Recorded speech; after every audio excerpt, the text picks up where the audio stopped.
Assalamualaikum warahmatullahi wabarakatuh. Bismillahirrahmanirrahim. Rabbi shrah li sadri wa yassir li amri wa hlul 'uqdatam min lisani. Allahumma shalli wa sallim ala sayyidina Maulana Muhammadin wa ala alihi wa sahbihi ajmain. Amma ba'du. Ini yang saya hormati pertama, pengatur saya ini Profesor Dr. Haji Maskuri. Yang cara ngomong tidak kayak profesor tapi kayak jurkam. Jadi kalau ciri utama akademisi itu kalau ngomong itu teduh, datar, runtut, sehingga memaksa orang lain itu menerima karena runtutan logika yang terbangun. Ya, kalau ini ndak, pokoknya kasar gitu, pokoknya orang itu. Ini agak lazim, agak dalam dunia ilmu. Semua wakil rektor, semua yang hadir yang saya hormati, saya seperti yang dikatakan moderator Pak Sinten, Bapak Anwar, bahwa memang saya tidak boleh terikat sama yang di belakang ini karena ini kayak apa ya, ada satu madhab yang anak-anak Unisma semuanya harus tahu, teman-teman di Unisma, menjelaskan itu tidak lebih baik. Jadi karena seakan-akan belum melakukan. Indonesia itu dulu kedatangan Islam itu tidak pernah dipertentangkan antara Islam dan negara, sehingga diskusi itu sudah salah karena para wali itu tidak pernah mempertentangkan Islam dan keindonesiaan atau kebinekaan. Satu, bahwa para wali itu misinya dakwah, di mana-mana dakwah itu pasti ketemu yang berbeda, mulai beda agama, beda pilihan madhab, beda tradisi, beda kultur. Jadi itu tidak perlu dipertentangkan, tapi malah itu jadi lahan dakwah. Sehingga kita ini kalau diminta diskusi hubungan negara dan agama malah bingung, memangnya kenapa. Itu seperti dulu zaman P4, saya punya kawan di Jogja, teman saya nulis tafsir Profesor Zaini, itu pernah zaman Pak Erto disuruh sosialisasi P4 di Papua. Apa hubungan Pancasila dan UUD 45? Itu orang Papua jawab, hubungannya baik-baik saja Pak. Jadi yang unik itu ketika disuruh baca Pancasila, 1 Pancasila, 2 ketuhanan yang Maha Esa. Nah, akhirnya 6 kan? Kenapa Pancasila jadi 6? Yang unik itu ketika ditanya, ini saya melihat langsung di TV 7 itu, Indonesiaku itu, ada anak-anak kecil ditanya, bendera ini milik siapa? Bendera merah putih itu. Jawabannya apa? Milik sekolahan Pak aja.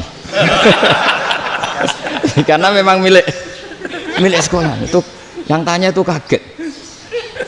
Milik sekolahan Pak. Nah, tentang tema ini mohon dibaca ini langsung start ya, langsung serius karena tadi sudah kayak jurkam tadi, ini yang langsung khas ilmuwan. Ini sebagai penghormatan saya pada Unisma, ini khas keilmuan. Imam Zuhri adalah gurunya Imam Malik. Ya, saya ulang lagi ya, Imam Zuhri adalah gurunya Imam Malik. Halaman 29. Ini langsung start saya baca halaman 29. Dan ini terutama yang para punggawa-punggawa ini. Saya baca ya. Ini teks tidak ada yang saya rubah, memang persis seperti ini. Bismillahirrahmanirrahim. Yaqulu Zuhri, ini gurunya Imam Malik. Fama futiha fil islami fathun qablahu kana a'zama minhu. Innama kanal qitalu haitsul taqon nasu. Falam makanatil hudnatu wa wadu'atil harbu wa amanan nasu ba'duhum ba'do wal taqaw fatafawadu fil hadits wal munaza'ah. Falam yaklim ahadun bil islami yaqilu syai'an illa dakhala fihi. Walaqad dakhalataini kasanaten mithlu man kana fil islam qabla dzalika wa aktsar. Terus ini ngomongnya harus santai, nggak boleh provokatif. Begini, kita tahu dalam perdamaian Hudaybiyah itu poin-poinnya itu semuanya merugikan Islam. Di antaranya adalah jika yang Islam masuk kafir harus dibiarkan, karena berarti masuk ke habitat asli. Karena Nabi sebelum jadi Nabi, komunitas pokok itu kafir, sehingga kalau Islam masuk kafir kembali ke habitat. Tapi kalau Islam masuk kafir, kafir masuk Islam itu harus dikembalikan karena dianggap bid'ah. Maka kalau kamu dituduh bid'ah itu tenang saja dulu, Nabi itu ya dituduh ji'ta bidinin muhdas, kamu datang dengan agama yang baru. Cuma agak diteruskan wa kullu muhdatsatin bid'ah wa kullu bid'atin dalalah. Jadi orang-orang kafir dulu kalau ngomentari Nabi ya ji'ta bidinin muhdas, kamu datang dengan agama yang apa? Baru. Nabi nurut. Semua perjanjian yang merugikan Islam itu Nabi nurut. Tapi Nabi hanya minta satu hal, jangan ada perang 10 tahun. Dan orang boleh seminar, boleh diskusi tentang Islam. Ya ini dengerin betul ini. Jadi saya tidak akan provokatif, ini pakai logika. Nanti bisa dipakai disertasi doktor. Tapi saya minta orang boleh diskusi, boleh seminar tentang Islam. Akhirnya saat itu juga ada orang yang masuk Islam. Di depan tulisan itu belum kering istilahnya. Datang ke situ namanya Abu Jandal bin Suhail bin Amr. Itu datang ke Nabi, ya Rasulullah saya ini mau masuk Islam. Kata orang-orang kafir, ini pertama Muhammad, kamu komitmen enggak sama perjanjian? Kalau kamu komitmen harus kamu kembalikan. Nabi bilang, ya Abu Jandal kamu kembali ke mereka, ke habitat mereka, yaitu menjadi kafir, di komunitas kafir maksudnya. Akhirnya nangis. Umar, Sayyidina Umar itu mendekati Abu Jandal, kemudian memberi isyarat supaya ngambil pedangnya. Jadi isyaratnya wong ini baca ora wis. Maksudnya orang-orang kafir. Tapi Abu Jandal nggak mau. Singkat cerita akhirnya kembali ke komunitas kafir. Tapi yang dikatakan Imam Zuhri cara analisis ini nggak bisa pakai provokatif, harus pakai analisis. Innama kanal qitalu haitsul taqon nasu. Yang namanya perang itu menjadikan orang tidak berpikir jernih. Ini poin yang diambil oleh Rasulullah. Kalau dibahasakan Nabi curi kesempatan, masuk Nabi dikatakan mencuri, meskipun itu hanya bahasa ya. Enggak mungkin lah kita bahasakan seperti itu. Saya ulang lagi ya. Kenapa ada perang berkesinambungan sampai tahun ke-8 Hijriah?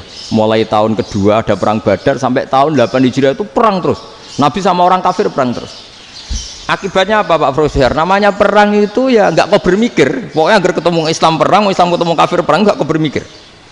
Padahal Islam itu bisa diterima oleh akal sehat, harus lewat diskusi, lewat pengamatan, lewat pemikiran, lewat pengendapan berpikir. Makanya Nabi tahu ini masalah besar. Kalau orang perang terus, itu gak kober mikir Islam, tidak sempat diskusi tentang Islam. Makanya Nabi hanya minta satu poin. Oke, perjanjian ini saya turutin semua, tapi saya minta orang kafir semuanya boleh mendiskusikan Islam, boleh seminar tentang Islam. Mereka bilang iya, pada pikiran mereka kan diskusi paling piye. Ternyata betul, ada diskusi. Terus temanya gini, kira-kira bener di Muhammad Abu Jahal. Terus Tuhan Muhammad sama Tuhan Abu Jahal itu keren mana? Diskusi. Tuhan Muhammad itu khaliqus samawati wal ardi, yang menciptakan langit bumi. Sebagaimana kampanyenya Muhammad. Ya mereka masih jangkar bilang Muhammad. Kalau Tuhan kita, ya berhala itu yang kita bikin, yang kadang rusak, yang kadang kudanan, terus lemutan, pokoknya terus diskusi.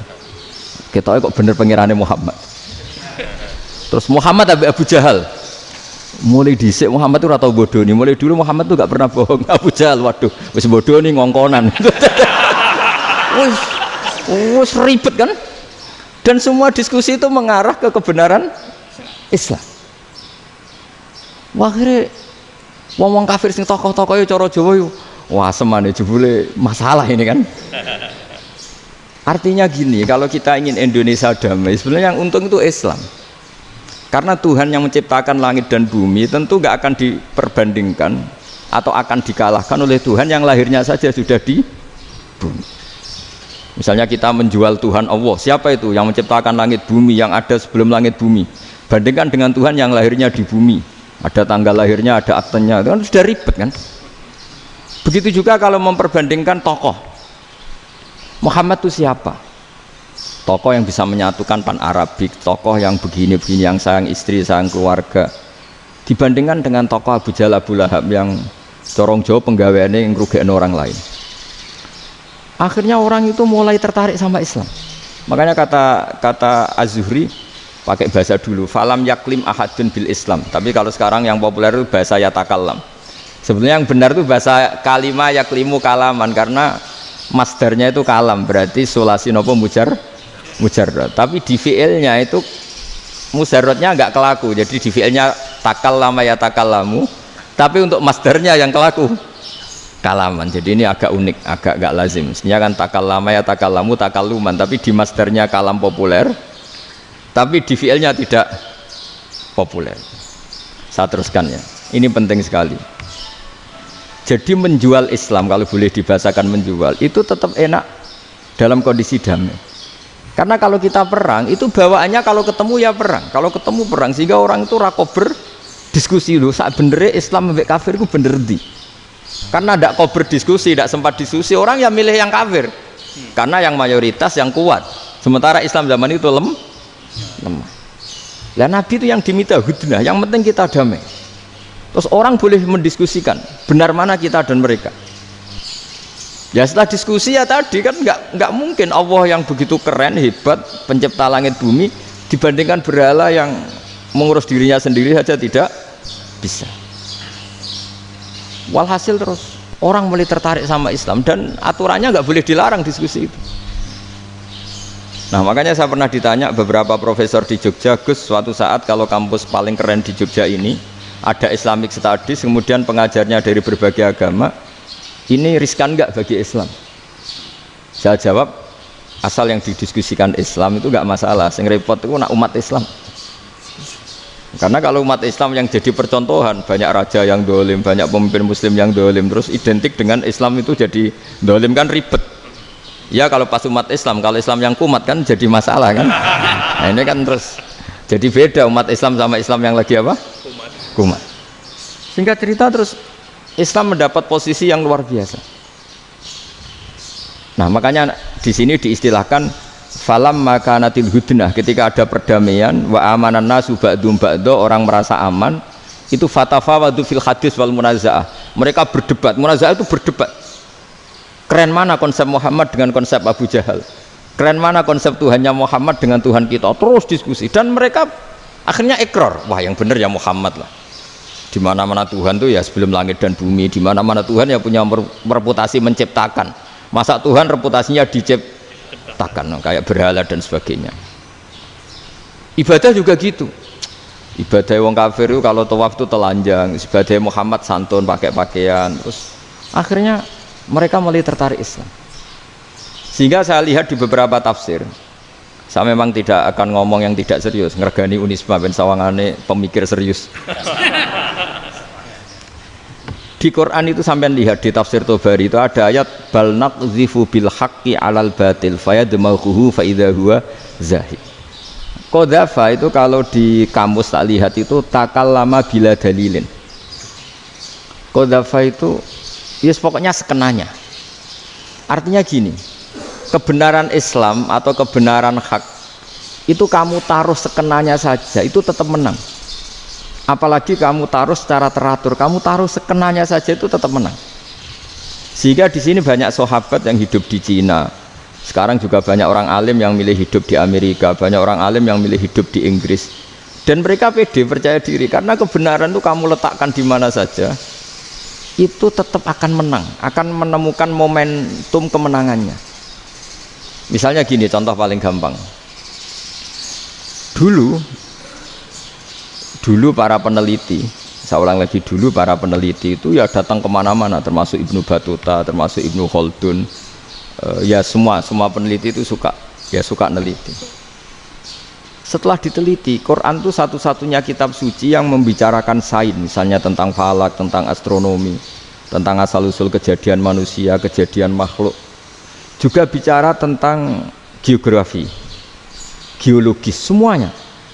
Sementara kitab lain hanya cerita tentang mawaid wal hikam wal ibar. Jadi diteliti kayak apa, pada akhirnya hak ini yang menang. Bal naqzifu bil haqqi 'alal batil fayadmaghu fa idza huwa zahid. Saya berkali-kali cerita, ada ulama yang ahli matematika. Ketika ditanya kenapa kamu suka ngajar matematika, sampai muridnya itu ragu, ini guruku mlebu swarga ta ora, penggaweane mulang matematika. Tapi para muridnya bermimpi bahwa Imam Amudi itu disuruh ngajar para malaikat. Dan itu pede betul dia. Kata Allah, ini ulama saya yang iman kepada saya setingkat iman kamu. Jadi malaikat itu tidak mungkin Gusti kita menyaksikan langsung engkau sementara ini di bumi, nggak nyaksikan jenengan. Kenapa bisa sepede dan seyakin itu? Akhirnya Imam Amudi disuruh ngajarin matematika. Jadi Anda kalau profesor itu nanti harus sempat ngajari malaikat, itu baru benar-benar profesor. Jadi nanti di akhirat ngajari siapa? Malaikat. Jadi ada seminar yang melibatkan banyak malaikat, narasumbernya itu seorang profesor. Itu ketika kenapa engkau begitu yakin kalau Allah itu Tuhan dan Allah itu Al-Wahidus Shomad. Terus Imam Amudi mulai nulis angka gak beraturan. 2, 3, 4, 5 sampai 1 miliar, 1 triliun, pokoknya nggak beraturan. Kata beliau, nisbatus naini wasalasa ila ma la nihayatalaha iku nisbatul far'i ilal asli. Mbok angka sebanyak apapun, 2 dibanding 1 ya far'ul wahid, 3 dibanding 1 ya far'ul wahid, semua angka yang nggak terhingga pun dibanding 1 semuanya far'ul wahid. Semua angka sebanyak apapun itu cabang dari angka 1. Fakullu hadhil awalim far'un minal wahidis shomad, yaitu Allah Subhanahu wa ta'ala. Wah, kira malaikat tepuk tangan, iya juga. Jadi begitu juga ada ulama itu ahli gambar. Saya dulu ngaji sama Mbah Mun Al-Husunul Hamidiyah, itu kitabnya itu banyak gambarnya. Dan gale gambar yang ngawur betul, mangga ahli gambar. Saya epol, sempurna lele. Semua gambar bangunan, gambar sapi, pokoknya gambar. Ternyata dia menemukan Tuhan itu dari gambar. Gambar serapi ini atau seruwet ini sama. Gambar rapi sama ruwet itu sama kalau dalam pandangan tauhid. Dimulai minan nuqtah al-wahidah. Kowe cek gambar sing rapi sing indah, cek gambarmu elek, dimulai dari 1 titik. Dan titik ini nuqtatil wujud, yaitu Allah Subhanahu wa ta'ala. Jadi nak cara ahli tauhid gak penting gambare api, menang lomba atau ora penting. Butuhe hadis surah ini gambar baik yang rapi maupun ndak adalah min nuqtah dari 1 titik. Ya, alam raya sebanyak ini mbok gambar mbok ora, cek mulai Mars sampai Jupiter kabeh semua bentuknya yang banyak ini semuanya min nuqtatil wujud, yaitu dari titik wujud. Gini kok Allah Subhanahu wa ta'ala. Di sini hebatnya ulama-ulama, mbok dia pengajar matematika, mbok pengajar gambar, semuanya dipakai perangkat untuk tauhid. Nah, itu kan juga bagian dari Islam damai, Islam yang sangat tidak perlu perang untuk orang dipaksa Islam, nggak perlu provokatif kayak tadi pidatonya rektor jenengan tadi. Jadi ciri utama ilmuwan tuh kalau ngomong datar tapi logikanya nggak terbantahkan, itu ciri khas ilmuwan. Kalau ciri khas politikus kalau ngomong itu keras, provokatif lah kira-kira gitu. Tapi isinya biasa. Nah, saya berharap nanti semua profesor doktor itu datar tapi isinya kualitasnya bagus ini. Mentes. Jadi makanya terus kata ulama, kenapa diistilahkan balnat zifu bil haqqi? Kenapa pakai qadzafa sementara qadzafa maknane takallama bila dalil? Maksudnya bila dalil di sini itu min ghairi ikhtiyajin ila dalilin. Kebenaran itu memang nggak butuh dalil. Apa kita perlu dalilnya apa? Buktinya apa? Kalau 3 itu cabang dari 1, wong gendeng yang takut gitu pas orang gendeng.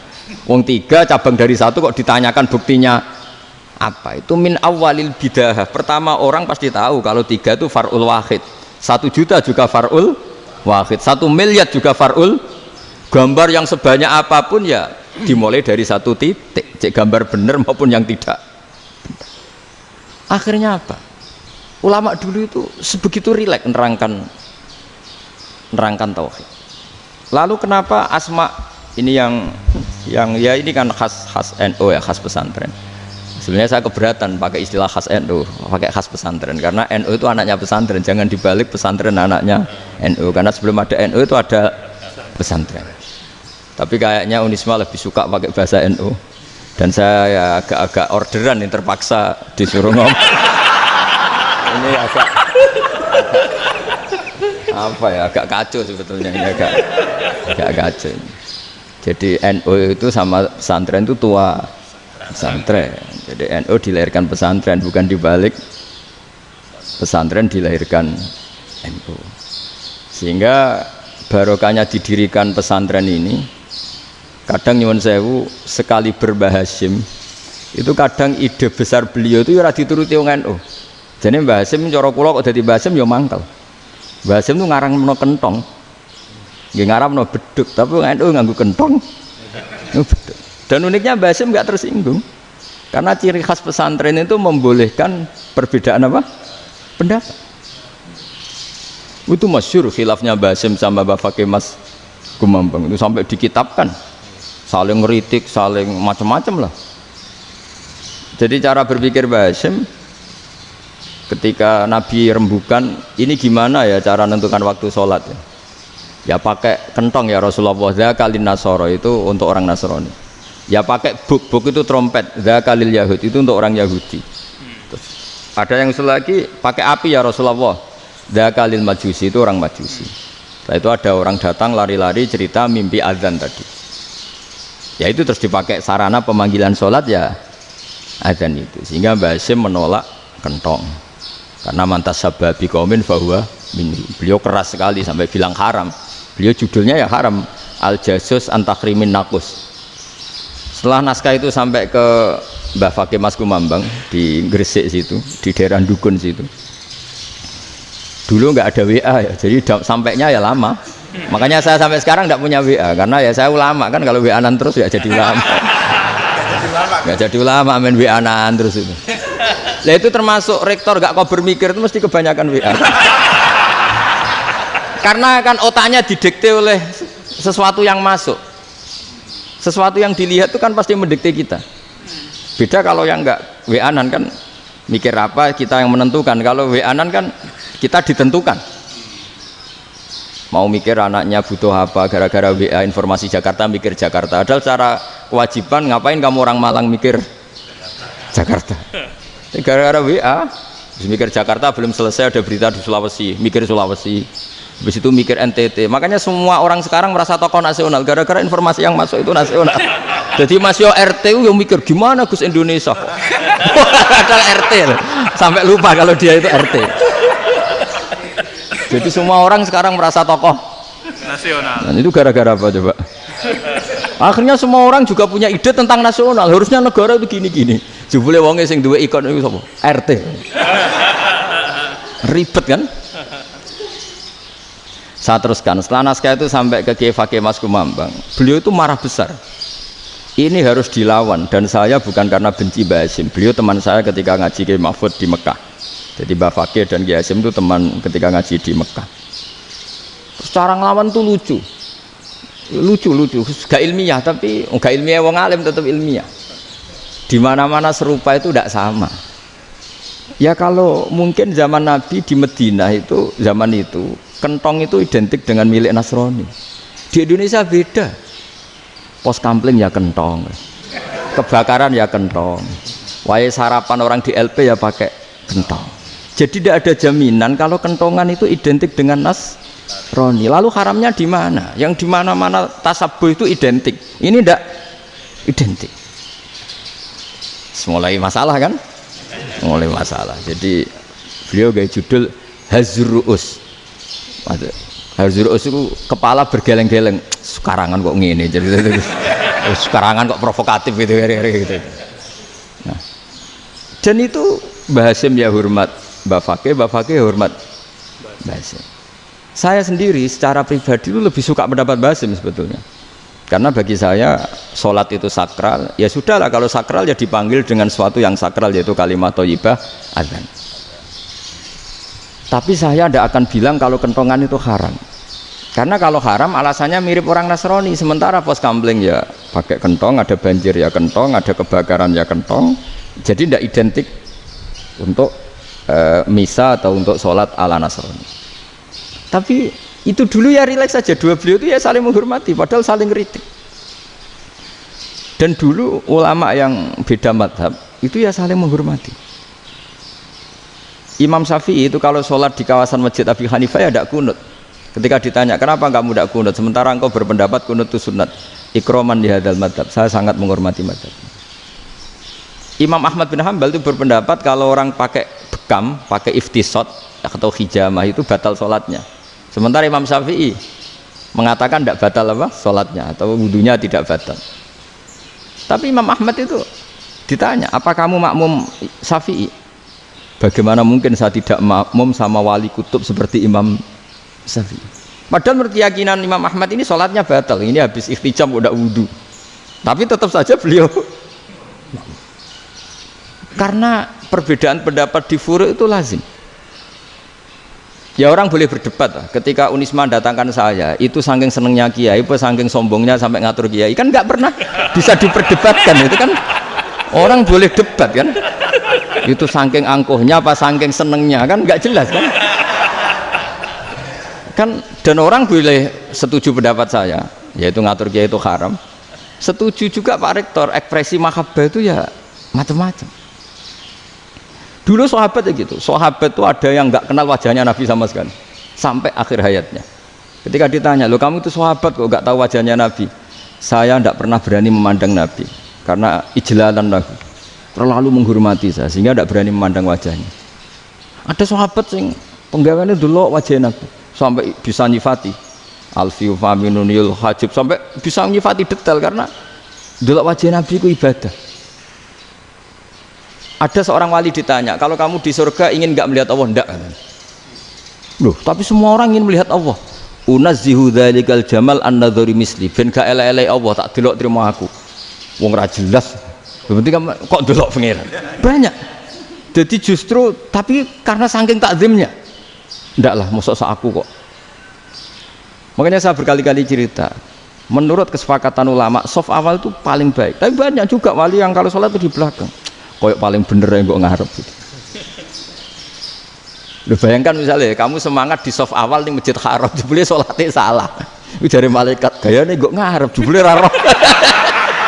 Itu kan di sini-sini wong. Jebule bodoh gitu. Gayane kok ngarep jebule. Coba orang kalau sowan Mbah Mun yang berani di depan itu kan ya ketuanya atau jubirnya kan. Yang merasa ndak pati pinter-pinter kan mesti di pojokan. Artinya sudut pandang seperti itu ya sah saja, apa? Sah saja. Makanya banyak sahabat yang jarang sowan Nabi, alasannya takut ganggu Nabi. Banyak yang sering sowan Nabi, alasannya seneng Nabi. Yang sowan ya seneng Nabi, yang enggak sowan alasannya seneng. Lu Nabi itu tokoh, punya keluarga, punya anak. Kalau saya sering sowan berarti sering ganggu. Yang sering sowan dia alasan ini khazanah kita harus istifadah. Jadi zaman dulu dia biasa dua sahabat, yang satu milih mahabbah itu milih sering sowan, yang satu juga mahabbah milih tidak sering. Karena pertanyaannya bisa dibalik kan, sering sowan apa sering ganggu coba. Nabi Abedar, assalamualaikum. Nabi nimang cucunya, assalamualaikum. Ayo bener yang sowan apa bener yang enggak kalau seperti itu. Akhirnya terus diatur sedemikian rupa oleh Quran. Walau annahum sabaru hatta takhruja ilaihim lakana khairal lahum. Jadi sahabat kalau mau sowan Nabi ya nunggu di sufah. Kalau Nabi keluar berarti milik publik, sekali masuk ke dalam tidak ada sahabat yang berani sowan. La tadkhulu buyutan nabi illa ayyudzana lakum. Kalau soal sampai masuk dalam harus nunggu dipanggil. Karena sekali Nabi masuk dalam itu milik privat keluarga, milik istrinya, milik cucunya, milik keluarganya. Jadi Nabi sekali keluar ke ruang itu berarti milik publik. Itu terus jalan tengah. Karena kalau langsung masuk, bayangkan saya itu sering menyaksikan. Mbah Mun habis ngaji 2,5 jam ngaji Jalalain. Baru masuk, assalamualaikum. Padahal yai mungkin mau ke kamar mandi, mau ini itu. Jadi dulu itu Quran sangat modern. Sebelum ada dokter ngatur tamu, rektor ngatur tamu itu Islam sudah modern. Dia kan nggak fair kan? Misalnya saya ke Unisma harus janjian pakai ini. Terus kalau misalnya ke sini selonang-selonang kan lucu kan, mentang-mentang kiai terus juga sowan-sowanan selonang-selonang. Padahal kalau kita mau ke mereka pakai protokol. Sering tidak fair dunia ini, tapi karena aku kiai ra oleh gelo ya sudah. Akhirnya saya memutuskan gak gampang kemana-mana karena itu. Saya sering didatangi ajudannya menteri, Gus mau ada tamu dari Jakarta tanggal ini, mesti saya bilang, mereka milih tanggal yang mereka kosong, kok tidak mikir apa itu kosong. Tak jawab enggak lah, sebelum diatur bahasanya dan tawaduknya gitu. Akhirnya dibalik, datang lagi, Gus jam jenengan kosong apa kita menyesuaikan. Lah itu lagi dia akhlak kata saya. Itu baru punya akhlak kata saya. Bukan masalah ini, bukan masalah gengsi ya. Saya sendiri itu dolan ke alumni itu jarang, karena ya takut. Kiai kan yo nganggur, jam 09.00 nganggur, jam 10 nganggur. Bisa saja alumni itu kerja di pabrik, bisa saja yang latihan ekonomi di pasar. Sehingga kalau saya datang jam 9, iki kiai sing nilai santri ini, apa kiai sing ganggu santri. Nah karena orang ini melakukan rutin gak kok berpikir, pokoknya ngono jenenge silaturahim. Mau nyerah kok berpikir, padahal kalau diangen-angen ini kiai yang nilai santri ini, apa kiai yang ganggu santri ini karena datang di jam kerja. Nah, bayangkan kalau kebenaran dulu itu dikawal oleh satu peradaban perang. Jadi Nabi sesuai diangen-angen Pak Nabi. Perang Badar menang Nabi, perang Uhud menang wong kafir, perang ini gonta-ganti. Apapun itu yang penting satu kesimpulannya, cara Rasulullah kesimpulannya satu. Orang tidak kober mikir kebenaran secara mengendapkan pikiran dengan pikiran jernih. Maka hebatnya Nabi ketika perjanjian, pokoknya saya minta nggak ada perang. Dan orang yang boleh mendiskusikan Islam. Itu luar biasa idenya Nabi. Karena bawaan perang itu orang kan nggak kober mikir. Ibarat seorang misalnya seneng satu perempuan, ketemu rivalnya langsung perang kan gak mikir. Tapi kalau kau bermikir, diangen-angen cawe wedok iku ora seneng aku. Untungnya apa untuk wong ayu ora seneng, malah mau loro hati. Terus sudahlah, buruan dialihkan kemana kan gitu. Itu nak mau amen WA nan tukaran lewat SMS atau tarung langsung ora kau bermikir. Tapi kalau kau bermikir, akhirnya berpikir nih. Perempuan tadi sebenarnya yang disenangi siapa? Oke, ternyata senang Pak Erik. Sudah kita ngalah. Karena tidak ada nikmatnya kan menikahi perempuan yang sama sekali tidak mencintai kita. Tapi kalau nak kau berpikir pokoknya diprovokasi, wah kue kalah mbak A, kue kalah mbak B, pikirannya kan ojo sampai kalah. Bareng wis menang ternyata ada emas lah. Nah bayangkan Islam itu seperti itu dulu, dipertarungkan. Doang Islam itu dinu aklin, agama yang diterima dengan akal sehat. Tapi sekarang ukurannya perang, yang menang berarti bener, yang menang bener, kan terus jadi repot. Itu Nabi tidak ingin, makanya Nabi ingin sudah lah, nggak ada perang. Nah, makanya kata Imam Zuhri, fathul Islam terbaik adalah orang boleh diskusi tentang Islam dan tidak ada perang. Lagi-lagi penting, tidak perang itu penting, silmun itu penting, perdamaian itu. Setelah tidak ada perang, akhirnya fatafawadu fil hadis wal munazah, orang boleh diskusi apa saja, termasuk boleh adu polemik. Konsep satu Tuhan dan Tuhan banyak diperdebatkan. Akhirnya Nabi secara rileks bisa menjelaskan. Muhammad, urusan kita banyak. Kalau Tuhannya satu tidak cukup, Tuhan harus banyak untuk menyelesaikan berbagai urusan. Ada Tuhan bagi rektorat, bagi macam-macam kan. Ada Tuhan untuk ngurusi utang, ngurusi BPKB, macam-macam. Terus kata Rasulullah, enak saja Nabi jawabnya. Ya kalau kamu punya majikan banyak, perintahnya beda-beda, kamu mangkel enggak, bingung enggak? Ya susah mat. Kalau majikannya banyak, perintahnya beda-beda, kita jadi repot. Senang mana? Senang majikan satu. Ya sudah Tuhanmu itu majikan kamu. Kalau Tuhannya banyak, perintahnya macam-macam, kamu yang repot. Akhirnya sudah mat Tuhannya satu aja. Nah, itu ya barokahnya diskusi tadi, barokahnya enggak perang. Daraballahu mathalan rajulan fihi syuraka'u mutasyakisuna wa rajulan salamal lirajul hal yastawiyani masalah. Terus alhamdulillah. Jadi orang yang paling kafir pun saat itu taslim. Nah, ini kembali ke kalimat la ilaha illallah. Saya tidak perlu provokatif, pasti teori saya itu benar. Bukan saya bilang benar itu karena sombong, enggak. Ini sesuai teks. Misalnya begini, benar enggak kelompok takfiri yang suka ngafirkan orang lain? Itu pasti tidak benar. Logikanya gampang.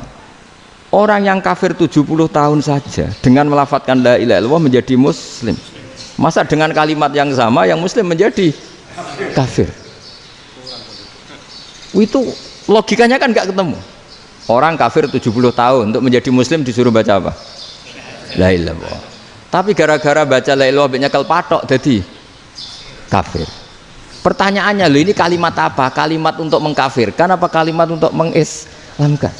Karena yang kafir dengan kalimat itu menjadi Islam, ternyata yang Islam dengan kalimat itu menjadi kafir. Itu ketemu enggak cara logika itu kan enggak ketemu kan? Makanya cara pikirannya Abdul Hasan Asyadzili, dan saya setuju pikiran itu. Istighfar ini boleh orang Jawa Timur protes karena kadang beda manhaj, tapi jangan protes saya, protes Abdul Hasan Asyadzili kualat mesti sampean. Ketua Torekoh napa? Sadziliyah. Cara madzhab Sadzili, dan Anda boleh berbeda madzhab, mencari khasnya wong kampus wani beda. Beda kapasitas lah, pokoknya butuhnya beda. dan ketok pinter, ketok kritis tuh. Cara madzhab Abdul Hasan Asadili itu gini Pak Rektor. Jadi istighfar itu baik, tapi ba'da kamali tauhid, setelah tauhidnya itu benar. Alasan beliau masuk akal. Ketika ada ayat fa'alam annahu la ilaha illallah wastaghfir li dzambik. Bihadil kalimah. Jadi orang boleh istighfar itu setelah tauhidnya benar. Alasannya Abdul Hasan Asadili begini. Qul lil ladzina kafaru iyantahu yughfar lahum ma qad salaf. Katakan kepada mereka yang kafir, sekali mereka tidak kafir, maka otomatis dosanya masa lalu diampuni. Pertanyaannya, yang bisa menghentikan kekafiran itu kalimat apa? La ilaha illallah. Dengan hanya melafadzkan la ilaha illallah Muhammadur Rasulullah langsung yughfar lahum ma qad salaf, langsung dosanya diampuni. Berarti yang menjadi pengampun dosa lah, penyebab pengampunan itu apa? La ilaha illallah. Itu bahkan orang kafir belum istighfar. Di ayat itu kan Allah gak mensyaratkan setelah la ilaha illallah istighfar baru diampuni, enggak. Asal la ilaha illallah langsung yughfar lahum ma qad salaf. Saya ulang lagi ya, jelas ya. Jadi kulil ladzina kafaru iyantahu yughfar lahum ma qad. Nah, sekarang iyantahu, mereka berhenti dari kafirnya. Syaratnya pakai apa? La ilaha illallah Muhammadur, itu langsung yughfar lahum ma qad. Artinya apa? Ghufranullah itu bisa didapat hanya dengan mujarrodut tauhid, yaitu hanya dengan melafadzkan kalimah thayyibah. Dan sahnya istighfar juga berdasar kalimah thayyibah itu. Misalnya gini, orang kafir sebelum Islam melafadzkan astaghfirullah, astaghfirullah, astaghfirullah, kira-kira diterima enggak? Enggak kan? Karena syaratnya istighfar ba'dat tauhid. Nah, makanya dalam madzhab Sadili istighfar itu setelah la ilaha illallah. Karena cara pandang ya seperti itu. Jadi fa'alam annahu la ilaha illallah wastaghfir li dzambi. Jadi dengan kebenaran tauhid saja ini sudah cukup kita insya Allah layak diampuni.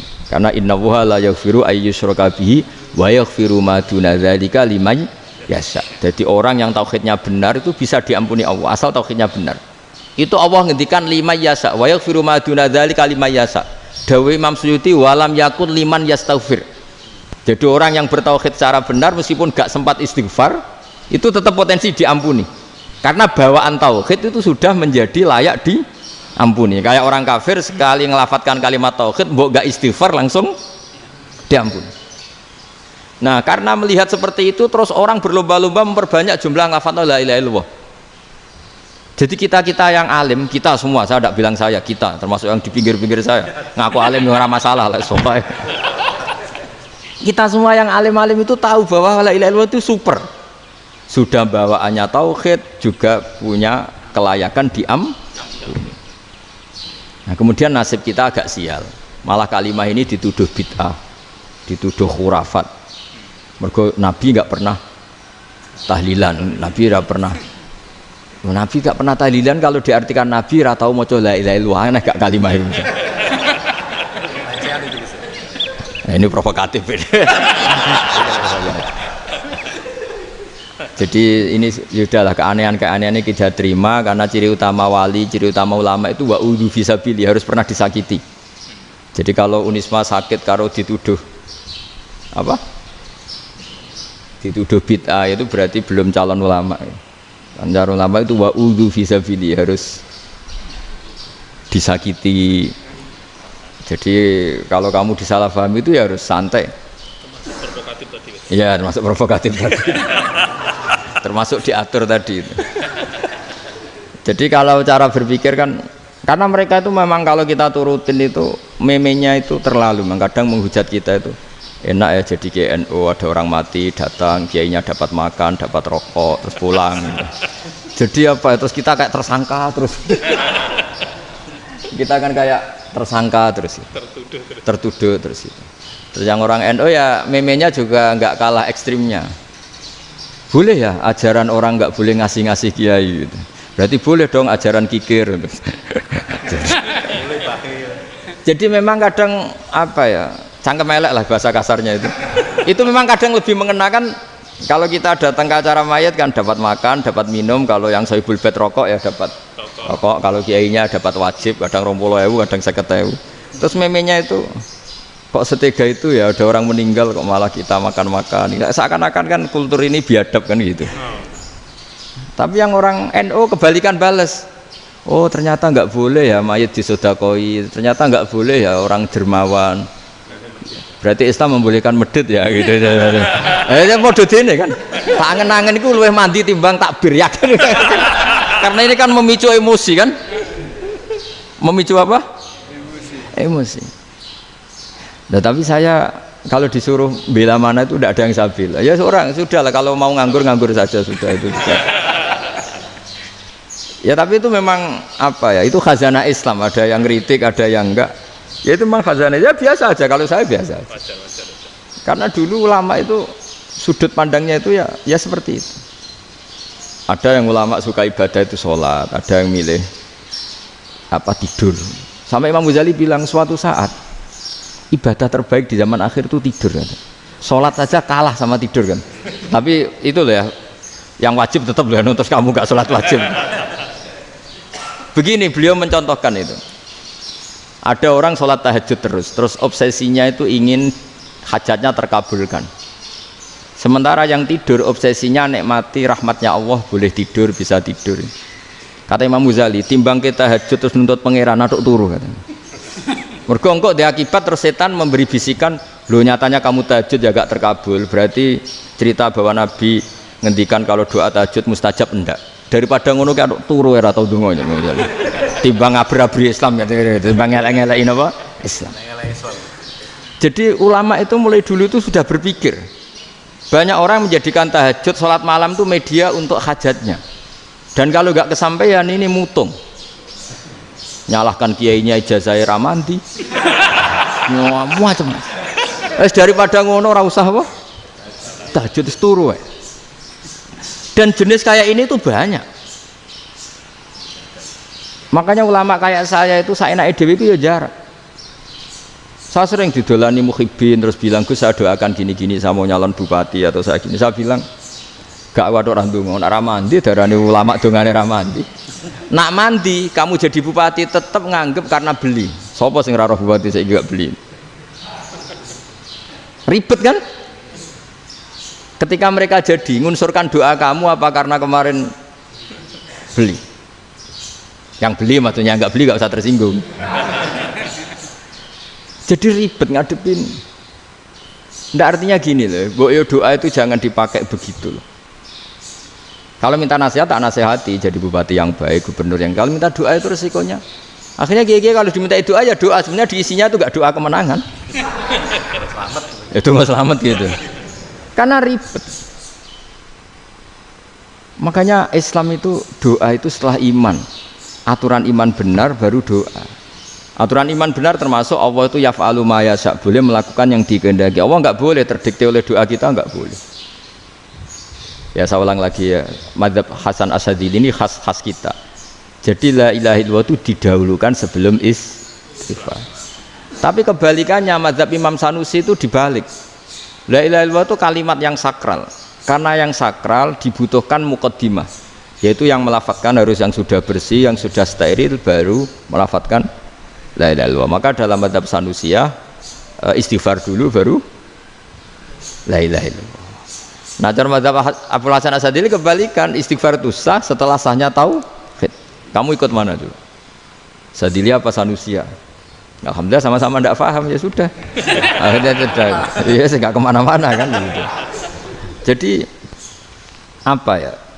Terus ini saya teruskan, ini biar khas pesantren atau khas NU lah, kalau bahasa Pak Rektor khas NU. Ini Ben sampean tahu beberapa perbedaan itu lazim, halaman 24. Ya, halaman 24 sama 25 tak baca, ini masih orisinil. An Sufyan bin Uyainah, ini juga gurunya Imam Syafi'i. Kata Sufyan bin Uyainah, beliau cerita kana Isa wa Yahya alaihi salam ya'tiyanil qaryah fayas'alu Isa an syirari ahliha wa yas'alu Yahya an khiyari ahliha. Jadi Nabi Isa dan Nabi Yahya itu satu generasi, sama-sama masih muda. Kalau di satu kampung yang Nabi Yahya tanya, ini keluarga terbaik siapa? Saya mau nginap di situ karena kumpul orang baik itu nyaman. Kalau Nabi Isa kebalikan, keluarga terburuk mana ya, saya tak di situ. Nah terus Akhirnya faqala lahu Yahya, lima tanzilu ala syirarin nas. Kenapa kalau kamu bermalam kok malah kumpul orang-orang yang nakal? Innama ana tabibun udawil mardo. Saya ini nabi ibarat dokter. Di mana-mana dokter yang ngumpuli yang sakit, ngobati yang sakit. Makanya di NU itu ya banyak Kiai Jazab mengumpuli yang nakal-nakal. Nak tepak yang ngentas yang nakal, nak ora tepak ya katut. Ini adu nyali lah sudah gitu. Tapi itu ada ilmunya, yaitu niru Nabi siapa? Isa. Kalau kamu dokter penelitian tuh cari daerah yang banyak pandemi apa yang bersih? Yang banyak pandemi, karena yang namanya penelitian ya di situ kan. Kalau kamu dakwah ngentas kemiskinan, ke daerah miskin apa daerah kaya? Nah sama, kalau ngentas kefasikan, ke daerah fasik apa daerah orang soleh? Fasik. Ya, tapi itu Nabi Isa. Nah kalau kamu tidak Nabi kan potensinya kan ngadut itu. Tapi setidaknya bahwa kita sering disalahkan karena punya beberapa tokoh yang ngancani fasik-fasik, itu sebenarnya ada dalilnya, yaitu Nabi siapa? Isa. Nah terus masalah tegas dan lunak. Ketika ada mahasiswa misalnya pacaran, boncengan lanang dan perempuan, itu pilihan kita apa? Kalau tegas, terus gak mau mendengar kita. Misalnya gini contoh gampang, tak beri contoh Pak D. Jangan orang tua, nanti secara fikih itu beda. Nah ini kan kita orang pesantren, biasa ngaji fikih detail. Kamu Pak D seorang perempuan, mahasiswi misalnya, sering pacaran. Setiap ke situ sama pacarnya kamu diam saja. Padahal kamu dosen keislaman. Mesti pamanaan kamu nyimpulkan, ternyata pacaran itu tidak apa-apa. Buktinya Pak D itu tidak negur, menengahi. Ini berarti as-sukut alal mungkar. Tapi kebalikannya, Pak D ini terkenal keras. Nak rono mesti radiaku ponaan. Akhirnya yura rono. Mesti ngerti nak mesti diamuk. Nah, dua orang ini sama-sama gagal kan? Yang lunak menjadikan ponakannya pacaran terus karena enggak negur sehingga dikira membolehkan. Sing keras juga agak sempat bina wong rono era wani. Akhirnya dua orang ini sama-sama enggak ketemu, sama-sama enggak berkesempatan membina kan? Gagal membina kan? Karena yang keras ponakannya enggak pernah situ, berarti enggak bisa bina kan? Yang lunak membiarkan berarti juga ada bina. Nah, Islam itu antara dua itu. Ya agak terlalu lunak, enggak terlalu keras. Karena kalau terlalu keras, misalnya ada kiai terlalu keras, lu masyarakat mau tanya itu gimana? Lari kan? Lu saya ini punya pengalaman pribadi. Saya ini kan kecelok orang alim. Itu kalau pernah ya saya itu berusaha ya pokoknya ya umumnya orang alim lah. Tenang, terus anteng, enggak gejlok-gejlokan. Itu enggak ada yang tanya. Saya mimpi ketemu beberapa ulama itu disalahkan. Terus umat saya kalau mau tanya itu ke siapa? Wong alim wis wibawa, meneng tambah banget wibawan. Kepala Quran, sering gojlok rektor macam-macam. Terus wong wanita kok, saya biasa ke pasar pandangan dicegot orang. Gus, putri saya itu sering keluar darah tapi melebihi batas haid gini-gini. Kalau badhe sowan jenengan, gak usah sowan ning kene mbek ngadeg-ngadegan. Terus tanya, yang haid berapa hari, Gus? Ya supaya rudat ilal adat sebelum dia punya penyakit istihadah itu berapa? 6 hari ya sudah, kembali 6 hari lainnya mustahadah, tetap sholat, tetap normal. Tapi kalau saya wibawa, moro pasar gue tasbih seduwilu. Iku mesti wong salaman njaluk donga yakin. Tapi baru kayak rada uraan ketemu wong-wong, dol pening ndi? Mak pening ndi? Gus beneran Gus ketemu jenengan kula wingi badhe tuwa kok. Akhirnya tanya. Dadi uraanku iku amdan. Lha nek sampean asli, iki asli uraan. Karena ndak uraan lah tetap ndak wibawa kan. Jadi baru kayak uraan itu ya banyak. Saya itu kalau ngantor di Jogja itu banyak orang yang tanya. Ya biasa tuh tanya macam-macam. Karena saya uraan. Ke pasar ya orang, bahkan di bis sering ketemu orang. Wah beneran Gus kalau badhe sowan jenengan badhe tanya ini. Ya sudah di sini aja. Jadi semua itu diilmoni. Nah, Nabi itu punya sisi yang dua-duanya jalan. Memang beliau luar biasa, dipilih Allah yang luar biasa. Nabi ketika wibawa itu banyak sahabat yang bahkan mengenali wajahnya aja tidak bisa. Ka'anna ala ru'usihim at-toir. Bayangannya seakan-akan di kepalanya itu ada burung yang takut terbang, saking antengnya. Tapi Nabi sekali mengeluarkan job, sekali santai, itu sahabat tanya itu sampai yang nggak pantas ditanyakan. Nabi saya tadi kumpul istri saya, tapi tidak inzal itu wajib mandi ndak. Aro'aita law anna ahadana ya'ti imro'atahu walam yunzil. Itu ya ditanyakan. Nabi mun kumpul ya mboten saged inzal sepundi. Guys metu lagi. Terus ya ada yang tanya macam-macam. Ya saking ada sahabat dipanggil Nabi tambah lari, dipanggil lagi tambah lari. Panjenengan nyeluk, oh pas kula kumpul bojo kula. Lah kula kuwatir jenengan orang suci, saya belum mandi, makanya saya lari. Nabi ngendikan innamal mukmin thahir, ya nak masalah ketemu kiai ra apa-apa ijek junub. Sementing kok nak salat kados sik. Tapi Nabi sekali pakai madzahirul jalal, tapi pakai wibawanya, itu orang enggak berani ngomong. Tapi sekali Nabi rileks, itu orang bisa tanya apa saja, termasuk halal yang enggak pantas.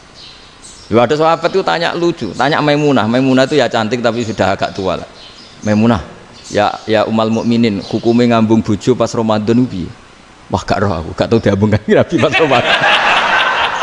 Tanya Saudah, wah malah orang-orang diambung. Kalau Saudah itu kan wis tuwa itu. Lucunya istrinya jawab, tanya Aisyah yang mungkin Nabi, iya yang mungkin tanya Aisyah. Itu yang usul ya istrinya Nabi Maimunah. Selalu Aisyah, tanya be Aisyah. Ya Amirul ya umal mukminin gini-gini.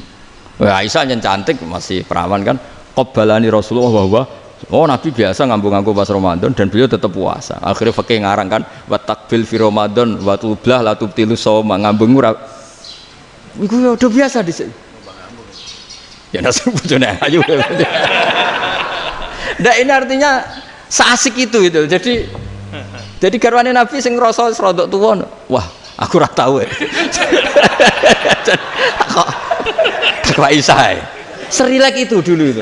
Maksudnya orang-orang Islam pertentangan itu. Maksudnya ini ya balik semua ini bedanya orang pesantren sama orang kampus. Kalau orang kampus mau cerita agama itu rahmatan lil alamin, tapi nyontokno rileke ora iso.